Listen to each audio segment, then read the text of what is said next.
கமால் அட்வான் மருத்துவமனையின் முன்னாள் இயக்குநரின் தலைவிதி குறித்து ஐநாவின் சிறப்பு அறிக்கையாளர் கருத்து. பாலஸ்தீன அரசை அங்கீகரிப்பதாக இம்மானுவேல் மெக்ரோன் தெரிவிப்பு. காசாவில் தடுத்து வைக்கப்பட்டுள்ள கைதிகளின் குடும்பத்தினரை சந்தித்து அமெரிக்க துணை ஜனாதிபதி. இஸ்ரேலிய துருப்புக்கள் மீது விசாரணை நடத்தி வழக்கு தொடரக்கோரி மருத்துவர்கள் கடிதம். ஜூன் 3 ஜனாதிபதி தேர்தல் லீ ஜே மியூங் தெரிவிப்பு. ட்ரம்ப் புதிய வரி, சீனாவிலிருந்து இறக்குமதி செய்யப்படும் பொருட்களுக்கு 125% உயர்வு. இதற்கு முன்னர் நீங்கள் உங்களுடைய சேனலை தினமும் பார்வையிடும் பார்வையாளரா அல்லது புது பார்வையாளரா என்பதை கீழே இருக்கும் கமெண்ட்ஸ் பக்கத்தில் மறக்காம பதிவிடுங்க. அத்துடன் முதன்முறையாக எங்களுடைய சேனலை பார்வையிடுகிறீர்கள் என்றால் சப்ஸ்கிரைப் பண்ணி உங்கள் ஆதரவை வழங்குங்க. வாங்க காணொளிக்குள் போகலாம். டிசம்பர் மாதம் இஸ்ரேலிய படைகளால் குற்றம் சாட்டியில்லாமல் தடுத்து வைக்கப்பட்டு காசாவின் கமால் அட்வான் மருத்துவமனையின் முன்னாள் இயக்குநரின் தலைவிதி குறித்து பாலஸ்தீனம் குறித்து ஐநாவின் சிறப்பு அறிக்கையாளர் பிரான்செஸ்கா அல்பானிஸ் கவனத்தை ஈர்த்துள்ளார். கடந்த ஆண்டு இறுதியில் இஸ்ரேல் தாக்குதலில் கமால் அட்வான் மருத்துவமனை அளிக்கப்பட்டதால் இஸ்ரேலின் நெகேவ் பாலைவனத்தில் உள்ள இஸ்ரேலின் மோசமான எஸ்டிடிமான் ராணுவ தடுப்பு முகாமுக்கு கொண்டு செல்லப்படும் வரை ஹூசாம் அபு சபியா தனது பதவியிலும் நோயாளிகளுடனும் இருந்தார். எந்தவொரு குற்றத்திற்கும் குற்றம் சாட்டப்படாததால் அந்த மருத்துவர் பின்னர் ஆக்கிரமிக்கப்பட்டு மேற்கு கரையில் ரமல்லாவின் அருகே அமைந்துள்ள ஓபர் சிறைச்சாலைக்கு மாற்றப்பட்டார். இந்த மருத்துவர் இந்த நேரம் பாதுகாப்பாகவும் பாதுகாக்கப்பட்டு அந்தஸ்திலும் இருந்திருக்க வேண்டும், மேலும் சர்வதேச தலைவர்களால் நெறிமுறைகளின் சின்னமாக மதிக்கப்பட்டிருக்க வேண்டும் என்று அல்பானிஸ் சமூக ஊடகங்களில் பதிவிட்டுள்ளார். மாறாக அவர் இன்னும் இஸ்ரேலின் பிணை கைதியாக இருக்கின்றார். அது அவரை ஒருபோதும் குற்றம் சாட்டாமல் கடத்தியுள்ளது என அவர் குறிப்பிட்டுள்ளார். அபுசபியாவின் வழக்கறிஞர்கள் பிப்ரவரியில் அல் ஜசீராவிடம் தங்கள் கட்சிக்காரர் இஸ்ரேலிய ராணுவ சிறையில் சித்திரவதை செய்யப்பட்டு கொடூரமாக நடத்தப்படுவதாக கூறினர்.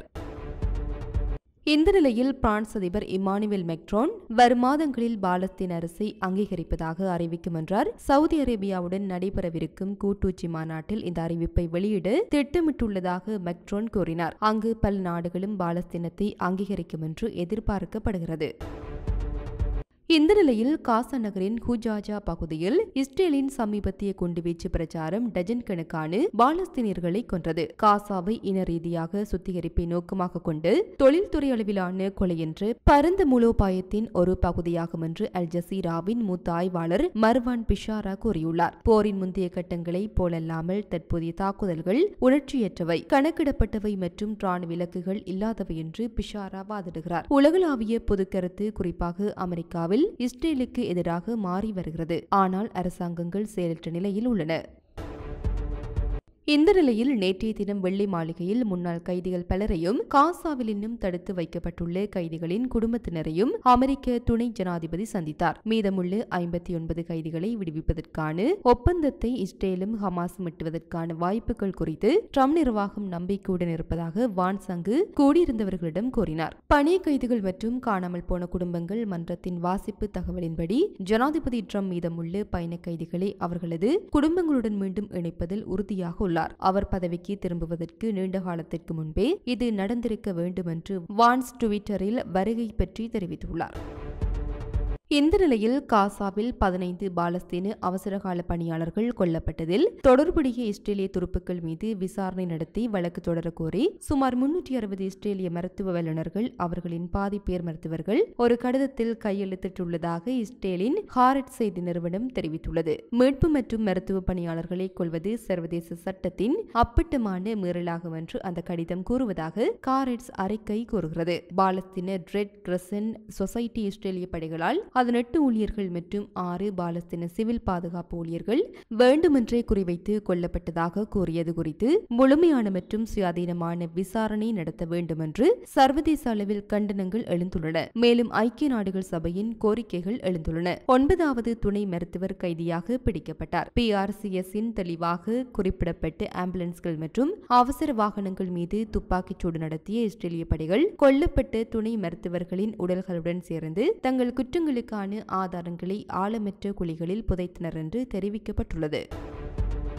தென்கொரியாவின் எதிர்க்கட்சித் தலைவர் லீ ஜே மியுங் வியாழக்கிழமை தனது ஜனாதிபதி வேட்புமனுவை அறிவித்தார். சமத்துவமின்மையை நிவர்த்தி செய்வதற்கும் பொருளாதார வளர்ச்சியை மேம்படுத்துவதற்கும் தனது உறுதிப்பாட்டை கூறினார். டிசம்பரில் ராணுவ சட்டத்தை அறிவித்து முன்னாள் ஜனாதிபதி ஜூன் சுக் யோலின் பதவி நீக்கம் உறுதிப்படுத்தப்பட்டதைத் தொடர்ந்து ஜூன் 3ஆம் தேதி ஜனாதிபதி தேர்தல் நடைபெற உள்ளது. இந்த நிலையில் ராய்டர்ஸ் மேற்கோள் காட்டிய வியாழக்கிழமை அறிவிப்பின் மூலம் சமூக முரண்பாட்டிற்கான அடிப்படை காரணமாக பொருளாதார ஏற்றத்தாழ்வை லீ குறிப்பிட்டு ஜூனின் ராணுவ சட்ட அமலாக்கத்தை தொடர்ந்து சமீபத்திய அரசியல் உறுதியற்ற தன்மையை தீவிரப்படுத்துவதில் அதன் பங்கை குறிப்பிட்டார். ஒரு நடைமுறை தலைவராக தன்னை நிலைநிறுத்திக் கொண்ட லீ ஒரு கொள்கையின் செயல்திறன் அதன் தோற்றுவிப்பாளரை விட முக்கியமானது என்பதை வலியுறுத்தினார். பழமைவாத எதிர்ப்பாளர்கள் எதிர்க்கட்சி அமெரிக்க உறவுகளை பலவீனப்படுத்தி ஜப்பானிய ராஜதந்திர முன்னேற்றத்தை பாதிக்கக்கூடும் என்று கூறினாலும் லீ தனது நடைமுறை ராஜதந்திர நிலைப்பாட்டை தக்க வைத்துக் கொண்டார். யதார்த்தமாக பார்த்தால் தென்கொரியா அமெரிக்க கூட்டணி முக்கியமானது. தென்கொரியா அமெரிக்க ஜப்பான் ஒத்துழைப்பு முக்கியமானது. அதற்குள் நிலையான கொள்கை கொரிய குடியரசின் தேசிய நலனே முதன்மையான முன்னுரிமை. 2022 ஜனாதிபதி தேர்தலில் 61 வயதில் லீ ஜூனிடம் குறுகிய தோல்வியை சந்தித்தார். இருப்பினும் பின்னர் அவர் தனது தாராளவாத ஜனநாயக கட்சியை குறிப்பிடத்தக்க நாடாளுமன்ற வெற்றிக்கு இட்டு சென்றார். மேலும் வலுவான தாராளவாத ஆதரவை தக்க வைத்துக் கொண்டார். தனது தேர்தல் பிரச்சாரத்தில் கவனம் செலுத்துவதற்காக புதன்கிழமை அவர் தனது எதிர்க்கட்சி தலைமை பொறுப்பிலிருந்து ராஜினாமா செய்தார். ஏப்ரல் 4ஆம் தேதி நடந்து கேலப் கருத்து கணிப்பில் லீ 34% ஆதரவுடன் முன்னிலை வகிப்பதாக காட்டியது. அதே நேரத்தில் 73 வயதான முன்னாள் தொழிலாளர் அமைச்சரான பழமைவாத வேட்பாளர் கிம் முன் சூ 9% பெற்றார். பழமைவாத ஜனாதிபதி வேட்பாளர் போட்டித்தன்மையுடன் இருக்கின்றார். ஆளும் மக்கள் சக்தி கட்சி மே மாத முதன்மை தேர்தல்கள் மூலம் தனது வேட்பாளரை தேர்ந்தெடுக்க திட்டமிட்டுள்ளமையும் குறிப்பிடத்தக்கது.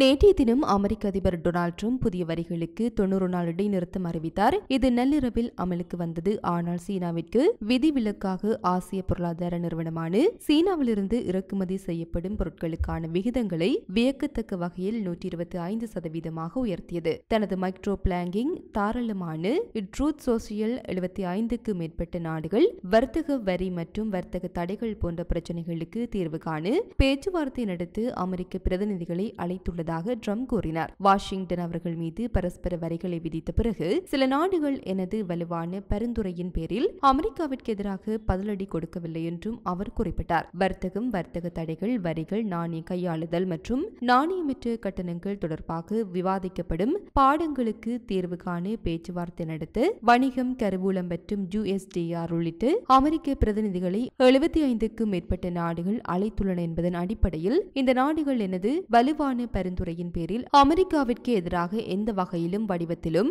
பதிலடி கொடுக்கவில்லை. நான் 90 நாட்கள் இடைநிறுத்தத்தை அங்கீகரித்துள்ளேன் என்று ட்ரம்ப் பதிவிட்டுள்ளார். இந்த காலகட்டத்தில் அவர் 10% என்று கணிசமான குறைக்கப்பட்டு பரஸ்பர வரியையும் அறிவித்தார். இது உடனடியாக அமலுக்கு வருகிறது. அதே நேரத்தில் பெய்ஜிங்குடனான தனது வர்த்தக போரை தீவிரப்படுத்தும் வகையில் ட்ரம்ப் சைனாவிலிருந்து இறக்குமதி செய்யப்படும் பொருட்களுக்கான வரியை 125% உயர்த்தினார். உலக சந்தைகளுக்கு சீனா காட்டிய மரியாதையின்மையின் அடிப்படையில் அமெரிக்காவால் சீனாவிற்கு விதிக்கப்படும் வரியை உடனடியாக அமலுக்கு வரும் வகையில் 125% இதன் மூலம் உயர்த்துகிறேன். ஒரு கட்டத்தில் விரைவில் அமெரிக்காவையும் பிற நாடுகளையும் கிழித்தறியும் நாட்கள் இனி நிலையானவை அல்லது ஏற்றுக்கொள்ளத்தக்கவை அல்ல என்பதை அவர் குறிப்பிட்டுள்ளார். இது போன்ற பல செய்திகளை தெரிந்து கொள்ள நம்முடைய சமூக மீடியா யூடியூப் சேனலை சப்ஸ்கிரைப் செய்து அருகில் உள்ள பெல் பட்டனை கிளிக் செய்யுங்கள். மேலும் செய்திகளை உடனுக்குடன் தெரிந்து கொள்ள சமூகமீடியா.com என்ற இணையதளத்தின் வாயிலாக எங்களுடன் இணைந்திருங்கள்.